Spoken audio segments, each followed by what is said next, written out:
بعض اوقات قرآن خوانی وغیرہ ہوتی ہے تو کچھ سپارے رہ جاتے ہیں، یہ کون پڑھے گا؟ تو یہ کوئی ضروری نہیں ہے کہ آپ اگر قرآن خوانی کروا رہے ہیں تو پورا قرآن ختم کر کے اس کا ثواب ہی ایصال کرنا واجب ہے۔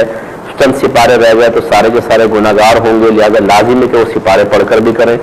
جتنا آپ قرآن پڑھیں گے اس کا ثواب ایصال کر سکتے ہیں۔ اگر 26 سپارے پڑھے تو 26 سپاروں کا ثواب میت تک پہنچ جائے گا، باقی 4 کا پڑھنا کوئی فرض واجب نہیں۔ خود نفس قرآن خوانی کوئی فرض واجب نہیں ہے، بلکہ جو ہمارے ہاں غلط طریقوں سے قرآن خوانیاں ہو رہی ہیں کہ سارے کے سارے بچے جمع ہو جاتے ہیں یا گھر والے اور بعض پر بلند آواز سے پڑھ رہے ہوتے ہیں، یاد رکھیں یہ گناہ کی صورت ہے۔ سب اتنی آواز سے پڑھ سکتے ہیں کہ اپنے کان تک آواز بس پہنچے، آہستہ آواز میں پڑھیں اور جتنے سپارے ختم ہوں بس اس کا ثواب ایصال کریں۔ اور یہ طریقہ کار بھی غلط ہے کہ ایک صفحہ تم پڑھ لو، ایک صفحہ میں پڑھ لیتی ہوں، یہ خواتین میں ہوتا ہے نا، تم یہاں والا پڑھو میں یہ والا پڑھ لیتی ہوں، پھر وہ پلٹیں گی وہ اگلے صفحے پر آ جائے گی۔ لازم بات ہے کہ جو یہ والا صفحہ پڑھ رہی ہے اور یہ والا دوسری پڑھ رہی ہے تو یہ جب آگے صفحے پر آئیں گی تو ان کا پڑھا ہوا جو آخری لائن کا مضمون ہے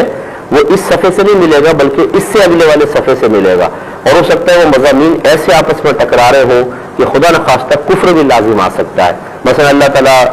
مومنین کا ذکر فرما رہا ہو کہ جو یہ نیک عمل کرے گا، اب انہوں نے پڑھتے پڑھتے دوسرے صفحے پر آئی وہ جہنم میں جائے گا، تو یہ غلط قسم کا مفہوم نکل آیا۔ اس لیے یہ طریقہ کار عورتوں کا بالکل غلط ہے کہ ایک صفحہ یہ پڑھے ایک صفحہ میں پڑھوں، آپ ترتیب سے آدھا قرآن آدھا سپارہ پڑھ لیں، آدھا سپارہ دوسرے کے حوالے کر دیں۔ اس طریقے سے